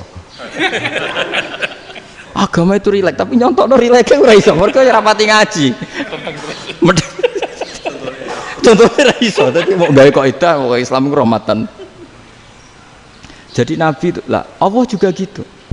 Allah itu kalau sudah memperlihatkan madzahirul jalal, itu mbok malaikat Jibril rawani. Ketika Allah dengan madzahirul jalal. Tapi kalau Allah dengan madzahirul jamal, madzahirul apa? Jamal. Iku ya gojok-gojok kan ambek makhluke gojok. Ya buli-bulian cara sakniki. Ya sampean delok ning hadis syafaat itu, akhiru man dakhalal jannah atau akhiru man kharaja minan nar, itu di beberapa judul. Ada seorang rojul yang ahli neraka ya, dintas mbek pangeran terus didudono swarga. Gusti, swarga sengiler tok ora wong wayu roh wis wong ngiler tok. Ngger njaluk Gusti mosok roh tok ora oleh mlebu. Jarimu asal mlebu metu kon neraka ora njaluk-njaluk meneh. Sumpah lho ya, gak njaluk apa-apa meneh. Mboten Gusti.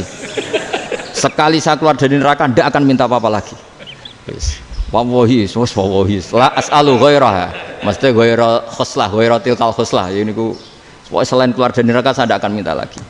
Didono swarga wong do kelon seru wibet kan. Sing bojone elek kan dendam dadi ning swarga iku. Swarga wis macam-macam. Gusti mosok roh tok ora oleh mlebu. Jarine janji ra njaluk meneh. Akhire ya wis didelokno neraka. Jadi pangeran jawabe gampang, didelokno neraka. Roh neraka begitu menyakitkan, begitu ngeri. Sudah Gusti saya tidak minta surga, sementing nggak masuk neraka. Rabbana srif anna adzab jahannam. Setelah lama itu diadepno swarga njuk mlebu swarga, terus diadepno nang neraka. Akhirnya ya sudah. Saiki mlebu swarga gak apa-apa. Iku jawabe lucu. Atas taziu jenengan ngenyek kula. Wong karuan ra di swarga kok mlebu swarga. Terus akhirnya mlebu swarga, kan mlebu swarga tamanna, sangen-angen sing mbok jaluk apa? Orang angan-angan yang indah-indah, laka wa asratu amsal, ya siku tak turuti wa asratu amsalih lan lipatan ke-10. Jawabe wong lanang ya lucu. Atas tazi ubi wa anta rabbul alamin. Jenengan pangeran kok ngenyekan. Maksudnya wis karuan aku ora pantes. Terus jare pangeran, la astazi ubika walakinni alama asya'u qadir. Aku gak ngenyek kowe, pancen aku pangeran. Nuruti kowe iku iso. Jadi Allah sendiri ketika dengan madzahirul jamal itu malaikat ya ono sing wani bantah. Masyhur itu kan malaikat sing bantah pangeran atas alufia mayufsidu fiha wa yasfikut. Karena Allah dengan madzahirul jamal. Yang paling masyhur Nabi Musa. Nabi Musa itu ketika Nabi Mi'raj. Nabi Mi'raj itu beliau kira-kira di langit keempat lah yang masyhur atau kelima. Ngelangkai. Nabi Musa nangis, ya Rabbi ini apa-apaan? Orang sing ja'a ba'di kemudian melangkai makom saya ini apa-apaan? Jadi Nabi Muhammad kan apapun hebatnya kan junior. Kok melangkahi makom saya ini apa-apaan? Enggak fair. Sampai Nabi Muhammad itu tanya gini sama Jibril, reaksi Allah gimana ketika melihat Musa seperti itu? Jawab malaikat Jibril lucu. Ya roh hiddatahu, Allah sapal gayane Musa. Biar. Jadi lucu. Ya dibiarin aja sama Allah. Tapi yang jenenge Nabi Musa itu kekasihnya Allah, tetap berkah bagi kita. Betul. Ketika setelah Mi'raj diwajibkan sholat 50, gentenan Nabi Musa kelihatan nabinya. Sebenarnya Nabi Musa itu sebetulnya loh, gak nguntungkan kita sebetulnya. Tapi yang nguntungkan, sebenarnya tidak niat nguntungkan kita, tapi nguntungkan. Nabi Ibrahim kan di langit ke-6, keren lah. Konti jong ketemu Allah ngeten-ngeten kan sholat 50. Karena Nabi Ibrahim terkenal Nabi baik, tidak bantah. Bareng Nabi Musa. Kenapa diceluk pangeran? Kula kan salat ping 50. Inna ummataka la tutiku dalik. Wah, gak kuat umat. Serai-rai gak umatmu ora ngarah kuat 50 rakaat. Tapi sebenarnya Nabi Musa itu niatnya bukan membela kita. Fa inna ummati la umatku sing gagah-gagah ra iso meneh umat. Berarti sebetulnya ya itu masih pakai gengsinya gitu. Wes ngono-ngono lah sementing kita untung. Sebetulnya dia itu gak terima wong umat saya aja yang lebih kuat. Gak kuat apalagi umatmu. Dan terus sebutin irji ila rabbika fas'alhu takhfif. Itu berarti Allah dengan madzahirul jamal. Sudahlah, datang ke Allah minta keringanan. Allah itu baik. Minta, ambek Allah di ringanan mau 5 tok, jadi cek 45. Balik ke Nabi Musa, piro 45, cek ra kuat umat. Wong umatku ra kuat, jadi sebenarnya dia bilang umatku ra kuat. Lho cara Nabi Muhammad model wong Malang, yo beda umatku mbek umatmu. Ribet kan? Beda. Lho Nabi Muhammad kan tidak seperti itu kan? Tidak punya akhlak Malang kan? Akhlak. Maksudnya akhlaknya mujur itu loh, akhlak yang baik gitu loh. Ya akhlak yang mujur, bukan yang Malang gitu. Jadi Nabi ya manut. Tinggal 40 kan, dikurangi lagi 35 sampai 9 kali kan, masyhur itu. Ya kan kalau dikurangi 55 kan berarti turun naik kan 9 kali. Itu setelah 5 itu Nabi Musa aja usul masih ragu. Itu cara Nabi munggah nentek. Ini entek ya. Terus iya doa tuntas betul. Sebebas. Terus munggah ado-ado lha opo? Ngapain itu? Akhirnya Nabi Muhammad sudah sampun ya kalimah Allah, saya ini malu sama Allah Musa. Sudah 9 kali dan diturutin terus. Jadi Allah kalau dengan madzahirul jamal itu Nabi Musa biasa nego sama Allah. Tapi ketika Allah dengan madzahirul jalal itu Nabi Musa enggak berani. Yaitu di hadisus syafa'ah. Hadisus syafa'ah ketika manusia datang ke Nabi Adam, ya tuna Adam. Ya Adam anta abul basar ngene isfa'li lana inda rabbik. Kamu saya minta mensafaati kita. Nabi Musa, Nabi Adam ya inna rabbi qad ghadibal yawma ghadaban lam yaghdab qablahu mislah wa la yaghdab ba'dahu mislah. Ini Allah sedang murka besar dan tidak akan murka seperti ini lagi. Sudah saya tidak berani, nafsi. Nabi Ibrahim enggak, termasuk Nabi Musa ketika di itu ya enggak berani. Karena Allah dengan madzahirul jalal. Itu Nabi Musa enggak berani. Sudah saya sendiri itu pernah salah. Yaitu saya membunuh seseorang yang enggak disuruh oleh Allah membunuh itu. Yang pas jotosi orang Kipti. Akhirnya datang ke Nabi Muhammad. Pas ke Nabi Muhammad Allah dengan madzahirul jamal. Apa dengan madzahirul jamal sampai Kanjeng Nabi ngendikan analah saya akan memintakan syafaat kalian. Terus fa ahmadu rabbi bima hamida allamani ha rabbi. Saya muji Allah dengan pujian-pujian yang orang lain tidak tahu, hanya saya yang diajari, kata Rasulullah. Ya di sini menurut banyak ulama termasuk kitab yang saya baca, kenapa Muhammad sebagian namanya Ahmadu. Itu dari af'al tafdil fa Muhammadun ahmadu min ghairihi. Muhammad Rasulullah itu kalau muji Allah di atas cara mujinya nabi yang lain. Jadi Ahmadu bukan dari fi'il mudhari' lil mutakallim tapi dari af'al apa? Tafdil. Fa Muhammadun ahmadu min ghairihi. Bahwa Kanjeng Nabi Muhammad sallallahu alaihi wasallam itu cara mujinya Allah di atas pujian para nabi. Makanya di sini Sayyid Ali Zainal Abidin kalau muji hamdal hamidin wa fauqa hamdil hamidin. Jadi pujian saya ini di atas rata-rata cara mereka apa? Memuji. Yaitu sirinya apa? Nabi itu tahu bahwa akhirat itu tidak bisa batasi Allah. Kamu tidak bisa nyemprit Allah. Allah, ini akhirat loh. Amal sudah ada manfaat. Ingat itu. Tidak bisa seperti itu. Allah itu nggak bisa tunduk sama konstitusi yang bernama akhirat. Artinya Allah meskipun di akhirat tetap duwe hak yaf'alu ma yasa atau yaf'alu ma yurid. Enggak bisa kamu terus wah ini akhirat, amal ra iso dikirim wong mati, amal ra iso dikirim. Yo pangeran kok mbok atur. Kalau kita yang mengirimkan enggak bisa, tapi kalau Allah tetap bisa. Makanya ada kiai mengatakan kodok qadar ora iso dirubah, itu kamu. Makanya ada seorang kiai ditanya, kodok qadar ora iso dirubah sekali dicatat selesai. Jari kiai tadi, tapi nak Allah iso. Dalile apa yang huwa ma yasha wa yusbit. Nak Allah ya iso, sing ra iso kan kita. Nah, Nabi itu tahu betul meskipun akhirat itu Allah masih bisa dinego saking baiknya. Akhirnya Nabi sujud, masyhur itu terus, ya Muhammad irfa' ra'sak wasal tuqa wasatu safa.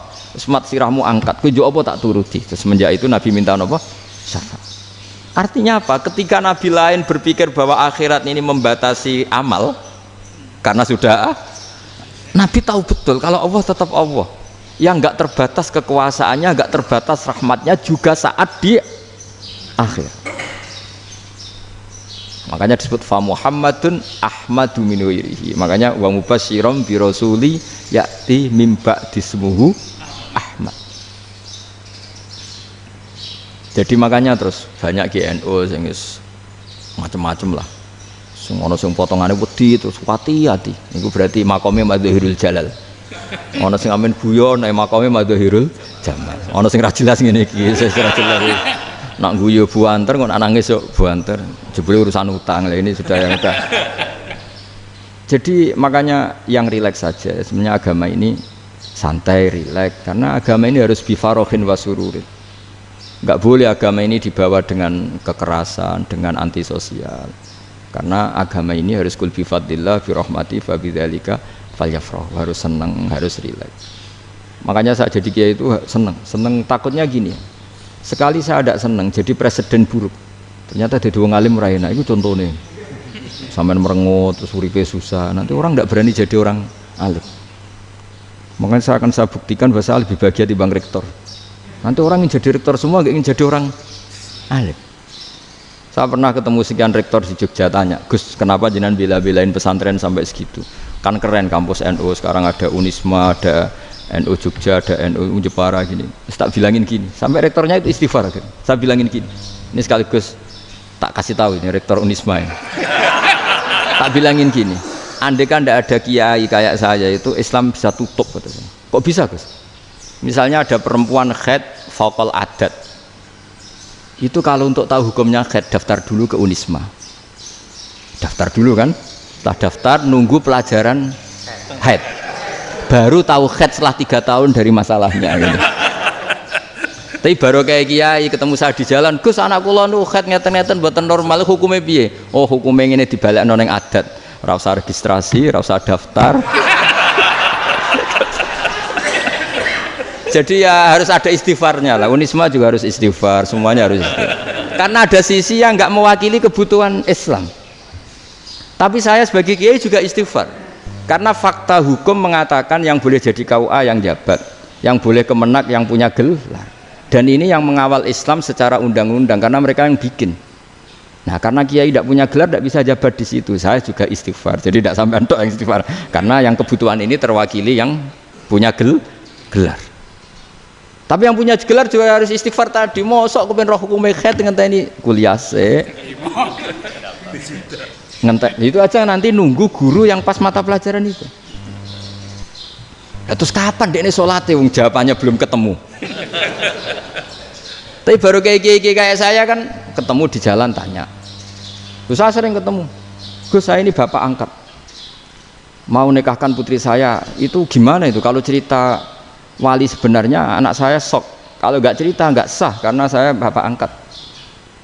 Itu banyak. Hanya tak akali ya sudah wali yang sebenarnya taukil pada hakim tanpa diketahui, tapi hakikatnya itu taukil hakim. Itu kan tidak gampang. Nah, tapi kalau tanyanya di kampus, registrasi dulu, daftar dulu, baru tahun berapa ada pelajaran itu. Semester 5 baru tanya. Iya kan? Semester 5 ya? Iya. Oh, itu kan.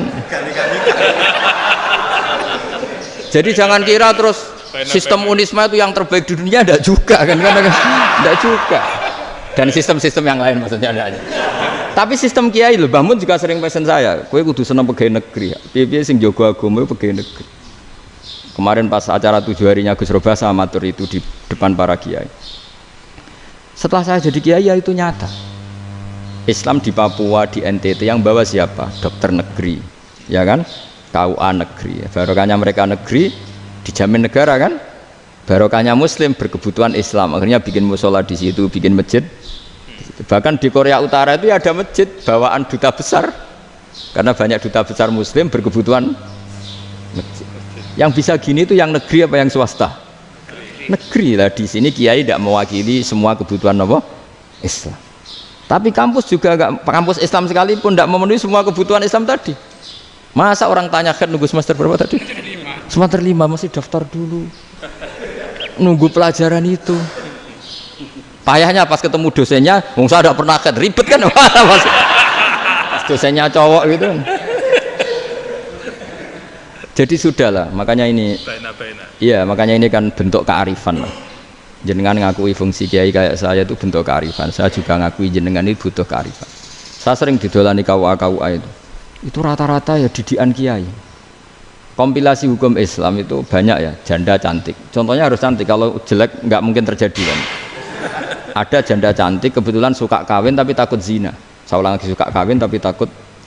Itu seringnya gitu Pak Rektor. Jadi dia kawin bosen, bilang ke KUA, Pak saya sekarang mau nikah sama ini. Loh, tapi kamu mau punya suami. Ya tapi kan nggak tercatat Pak. Itu KUA-nya rata-rata itu nggak berani. Meskipun nggak tercatat, karena secara fikih meskipun nggak tercatat tetap dia seorang perempuan yang bersuami, maka nggak boleh nikah sama orang lain.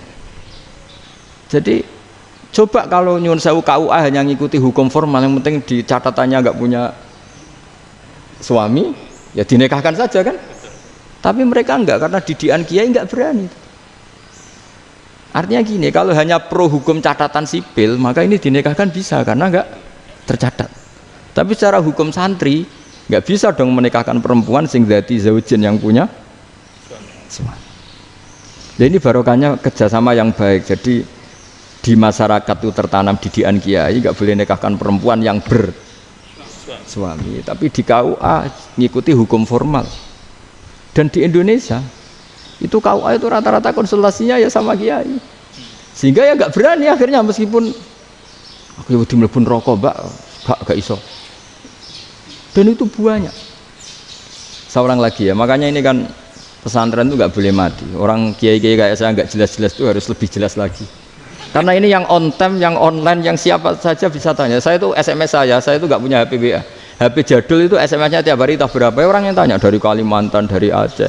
Gus di kampung saya ada masjid 2 itu yang Samana. Ada yang dari orang perkotaan, Gus di perumahan baru ada masjid, yang Jumatan baru orang 12, sah enggak? Ya langsung saya jawab, sah. Dalilnya ini. Ya sudah. Nah, tapi kata Imam Syafi'i gini harus orang 40, itu madzhab Syafi'i, dalam madzhab yang lain gini-gini. Itu kalau tanya rektor itu kan ribet. Masuk ajudan dulu, asisten dulu, panjang.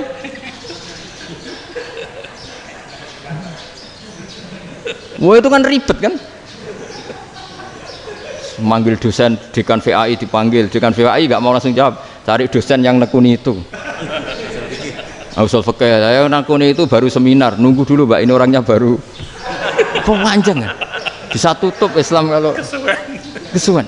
Coba kalau tanya kiai kan nggak, ketemu di jalan. Dulu Mbah Zubair kata Mbah Mun, saya termasuk santri yang diapresiasi Mbah Mun. Dhisik Mbah Zubair yang ngono, anak nong takok pesuan gak oleh, gak takok ning kene. Jangan biasa ditanya orang ngadeg-adegan. Ya alhamdulillah ilmunya cukup, kalau gak cukup ya kok sik.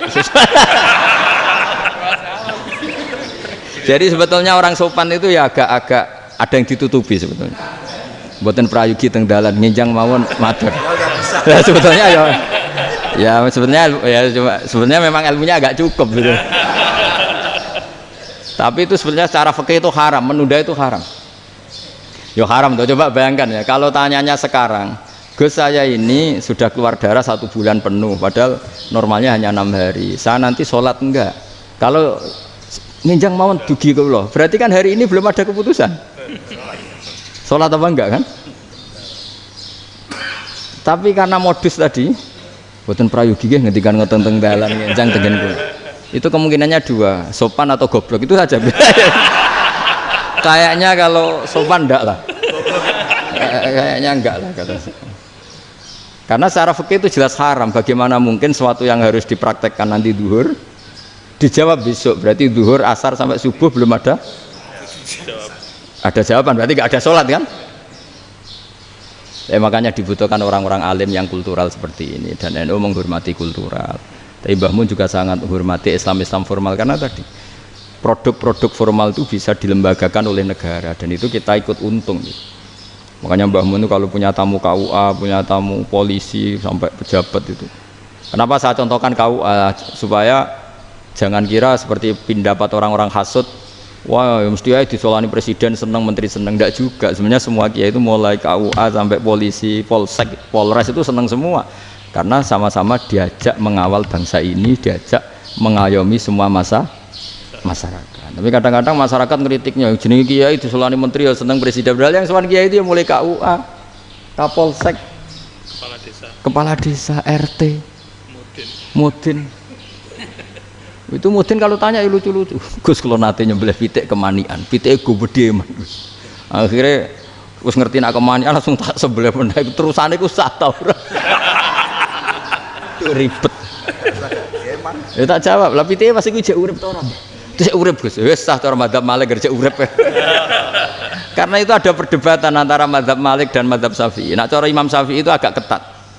Hewan yang punya kehidupan sudah muttoribah, misalnya ayam jago, contohnya harus jago, karena kalau ayam kecil diikhlaskan haram. Jadi yang cilik wae kan gitu. Fikih itu ya, fikihnya orang Indonesia itu pecundang. Kalau ayam kecil nggak ditanyakan, mate ra wis. Kalau jago ditabrak truk kejet. Andai kan nggak disembelih pun mesti mati. Itu cara mazhab Syafi'i itu haram. Karena penyembelihan ini tidak menjadi penyebab kematian, tapi memang karena kecelakaan tadi. Tapi cara mazhab Imam Malik enggak. Andai kan nggak disembelih, matinya kan 2 menit lagi atau 1 menit lagi. Andai kan nggak disembelih, berarti mati sekarang itu bawaan pisau apa bawaan kecelakaan? Ya sudah halal gitu cara-cara. Nah akhirnya ya saya bilang ya sudahlah kita semuanya malu. Jadi cara debat, cara Imam Syafi'i enggak, cara berpikir itu sudah tidak kehidupan yang normal, yang dimana-mana penyembelihan itu mematikan yang hidup normal. Jadi agak ketat. Jika dalam contoh kemanian, kalau dalam bahasa Jawa nyembelih agak sempurna terus pesonya jatuh atau apa itu, kalau pakai mazhab Syafi'i agak kesulitan. Tapi kalau mazhab Malik asal diselesaikan secara fauron, dan juga sebagian mazhab Syafi'i itu halal. Nah orang mesti tanya gitu, Gus, wedhusku tabrak truk, man Gus kejet-kejet. Nak pitik cilik ra ditakok. Makanya termasuk kritiknya Mbah Mun, tapi ini mazhabnya Mbah Mun ya, kamu boleh ikut boleh ndak, karena ini urusan ndak penting. Lha wong-wong lucu, nak ditakoki yuyu muni haram mergo amfibi. Yuyu ngerti sampean? Yuyu nggih. Tapi nak ditakoki kepiting muni halal. Mergo nak yuyu haram gak eman, nak kepiting eman. Padahal alasannya coba, kenapa yuyu haram? Karena amfibi kan, bisa di air. Pertanyaannya, kepiting seperti itu ndak? Nah, tapi kepiting kalau haram kan eman. Karena besar kan. Kalau yuyu silahkan haram kan gitu. Artinya apa? Fikih kita ini agak-agak pecundang gitu, agak-agak pertimbangan. Iya, ini lucu kan? Kualitatif. Coba alasannya yuyu haram karena apa? Amfibi kan? Hidup 2 alam. Pertanyaannya, kepiting seperti itu enggak? Iya. Kenapa kalau orang tanya, yuyu haram apa halal? Rata-rata jawab haram. Tapi kalau kepiting mulai khilaf. Loh mestinya kan sama kan? Lah itu karena unsur imannya. Iya tadi. Saya juga sering melihat tonggo-tonggo itu. Ayam cuwilik sakmene ketabrak truk, enggak ada yang tanya. Tapi saya pernah jalan-jalan di Naruan sini. Ono jago ketabrak, sing duwe langsung marani kula pas saya naik motor. Gus ini halal apa haram? Nak langsung kula sebelah halal apa haram? Wis kanggo kowe halal kanggo halal.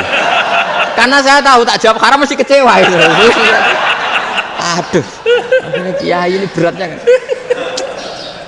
Ya akhirnya ya saya setelah itu Fatihah Imam Syafi'i ngapunten nih umat kula tuh ora siap madzhab jenengan tuh ndak siap. Untuk madzhab ini ndak sama. Iya kan akhirnya pakai madzhabnya Imam Malik tadi. Ya tak Fatihah Imam Syafi'i ini mboten niat nglawan jenengan. Tapi ngobati tiang eman. Mergo pitike besar itu. Jadi ini kan ceritanya itu makanya yang rileks saja lah bahwa Islam ini yang rileks, yang menyenangkan karena ya agama ini harus menyenangkan. Raditu billahi robba. Raditu itu seneng banget, ridho itu puas. Nggak boleh beragama pertuntungan terus emosinan, ya marem atau raditu itu marem jadi yang nyaman. Ya saya kira demikian. Assalamualaikum warahmatullahi wabarakatuh. Pelajari lho Pak. Pun. Alhamdulillah. Satu aja yang di sini benar. Oh, satu aja. Syarat. Nggih, tambah syarat. Jadi mungkin ada satu pertanyaan aja. Satu saja. Bukan keluhan. Bukan keluhan. Ini mumpung Gus Bak pada Madhohirul Jamal nih. Iya, Madhohirul Jamal. Sebentar lagi sudah jalal. Sebentar lagi sudah Madhohirul Jalal. Jadi gak kena ditakoni. Monggo setunggal mawon. Niki. Ya, bagus. Niki, ambil. Nggih. Ampun dawa-dawa terus ya Gus. Ya jangan lagi. Assalamualaikum warahmatullahi wabarakatuh. Saya Fadil, alumni Unisma yang kuliahnya paling lama. Masih di jalanan. Gus, pertama saya muhibin jenengan ngikuti 3 tahun terakhir sepertinya ketika Mbah Hasyim Asy'ari hadir di tahun 1900-an sampai mendirikan itu kok suasananya sama seperti Gus Baha hadir di tengah-tengah situasi genting Indonesia ini. Saya kira yang memunculkan nama Gus Baha di banyak media online yang saya amati itu malah awalnya dari kelompok bukan kita gitu. Dan itu kami melihat bahwa apakah nanti 1926 dan 2026 satu abad NU, saya kok termasuk orang yang punya apa ya semacam harapan gitu Gus Baha bisa ya mungkin kalau beliau Mbah Hasyim Rois Akbar, sekarang Rois Am, nanti ada istilah baru lah tengah-tengah antara Rois Am dan Rois Akbar. Karena setiap satu abad harus ada mujadid dan kami berharap kamu aja tak angkat. Itu yang pertama, artinya mohon maaf Gus. Yang kedua soal saya termasuk orang yang cukup iskal dengan peristiwa Nabi, kalau banyak disebutkan itu kisah Nabi Khidir yang dari 3 cerita itu hanya satu cerita yang saya masih agak bingung soal di situ anak kecil itu pakai kalimat, kalau di Al-Quran itu pakai qatala, jadi pakai anak kecil itu dibunuh seperti itu. Jadi ada istilah yang apakah memang saat itu ada syariat yang membolehkan atau memang ada sesuatu yang secara dari Allah Subhanahu wa Ta'ala memang itu dibolehkan untuk Nabi Khidir. Jadi di antara semua cerita itu saya yang agak iskal yang itu. Kalau yang kisah soal membocorkan itu mungkin masih bisa masuk ya, tetapi apakah sudah ada ilmu psikologi yang sangat tinggi sehingga kalau ada anak-anak yang idiot itu atau apapun istilahnya yang sekarang itu boleh dilakukan tindakan begitu gitu. Nah ini saya lebih provokatif dari Pak Rektor biasanya. Artinya Mohon maaf karena pemahaman saya ada dua pendekatan ilmu yang masuk, satu seperti Nabi Musa, yang satunya seperti Nabi Khidir. Mudah-mudahan ada sedikit kamu penjelasan. Siap Gus, terima kasih.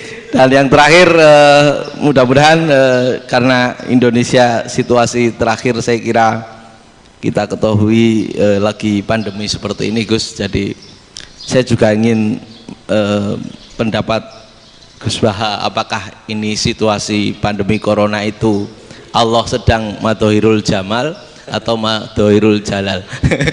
Terima kasih. Assalamualaikum warahmatullahi wabarakatuh. Assalamualaikum warahmatullahi wabarakatuh. Monggo langsung mawon Gus.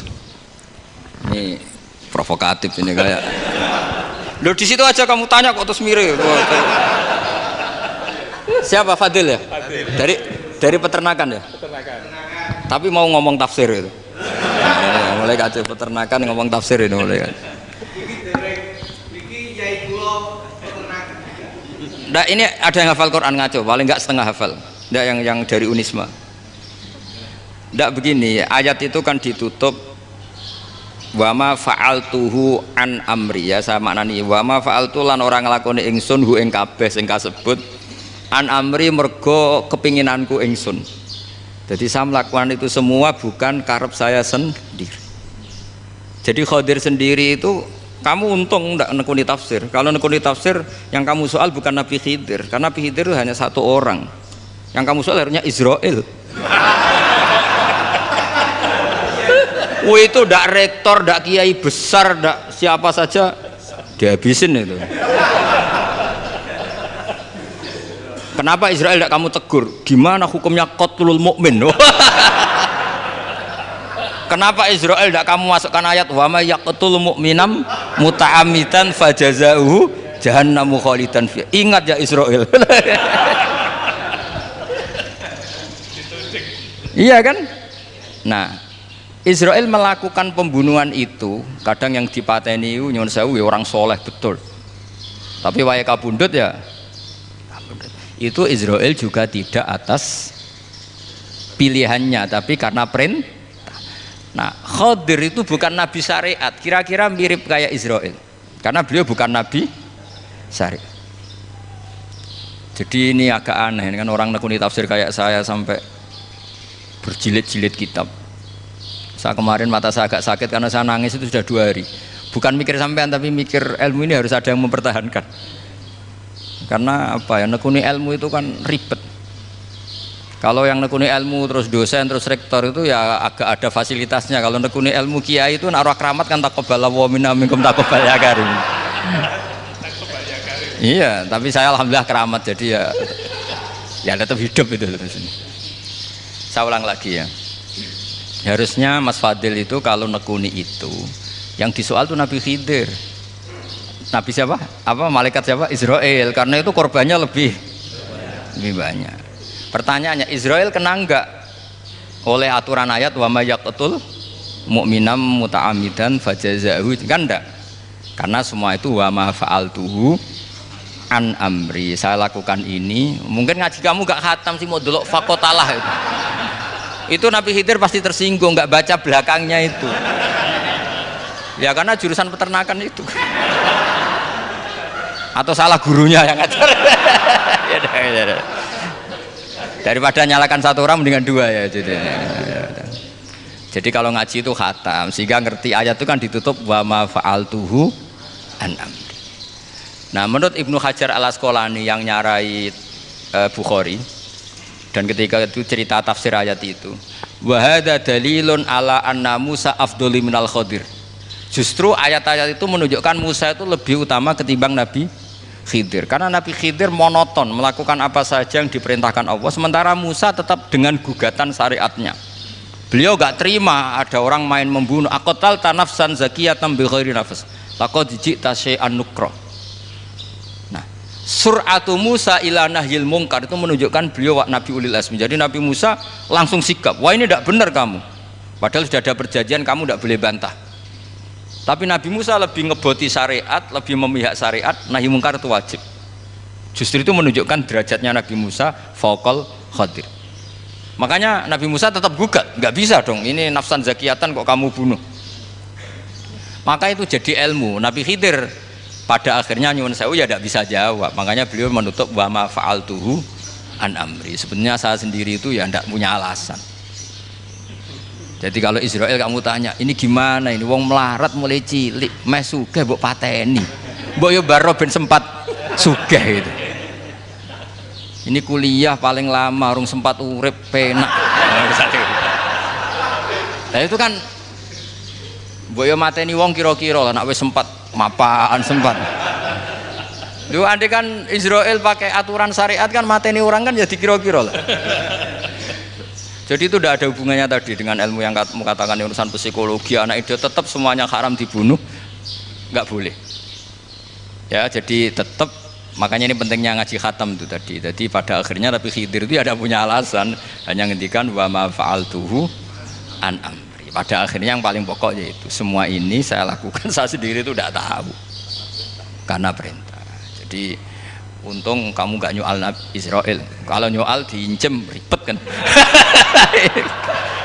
Ini orang tadi pas seminar Gus Bak ngeritik saya. Wah. Jadi itu pinter kamu. Yang kamu soal Nabi Khidir. Jadi enggak itu. Ya kalau nyual Israel resiko tinggi, resiko tinggi. Tapi yang jelas gitu ya. Makanya tradisi pesantren seperti ini harus terus karena yang punya tradisi khatam. Saya tuh kalau ngaji kitab udah khatam tuh tersiksa karena tadi kadang-kadang yang depan-depan tuh tidak jawabannya di belakang kan tadi wa ma fa'altuhu an amri dzalika ta'wilu ma lam tasti alaihi sabra. Jadi ya sudah kira-kira seperti itu. Wajar kamu tidak sabar, wajar kamu tidak itu memang saya sendiri sebenarnya juga paham itu. Jadi ya, cara bahasa Jawa deh wajar saya musake ra paham. Jadi aku dhewe ku ya ora paham. Wong aku ya mau nglakoni gitu. Jadi sebetulnya sama-sama ada itu kan. Ini jenis wa ma fa'altuhu an amri. Udah ya? Ya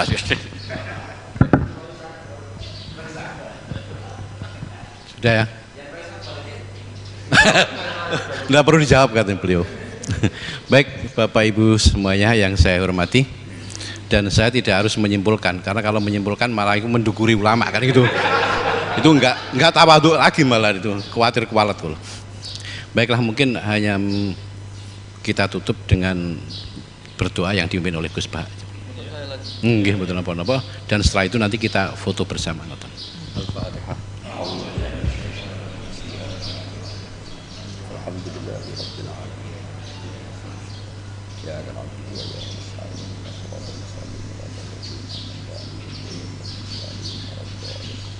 Nahmaduka ya Ghafur ya Syakur wa salli wa sallim ala sayyidina Muhammad wa ala alihi wa sahbihi. Allahumma ja'alna mutawatina fika mutahabina fika mutabadilina fika mutanasirina waj'alna ya Allah mimma yaj'aluka samadana wa maqsudana fardo anna ya Allah lakal hamdu ya radita lakal hamdu fa'tarida lakal hamdu hatta tarda la nuksi thanana alika anta kama atita ala nafsi Allahumma ya ilahana bijahil basirina Muhammad salawatu alaihi wa sallamu alaihi ij'alna ya wa min khiyari ummati ij'alna mimman yuqimu hadzal din wa mimman yakhtumuhu wa yansuruhu waj'al ya Allah himmatana fi hadithar ila kalimatika al-ulya fi aunimika wa fatimika ma'assalamah wal afiyah fid dunya wal akhirah Rabbana atina fid dunya hasanah fil akhirati hasanah wa qina adzabannar sallallahu alaihi Muhammad sallallahu alaihi wasallam subhana rabbika rabbil izzati amma yasifun wa salamun alal mursalin walhamdulillahi rabbil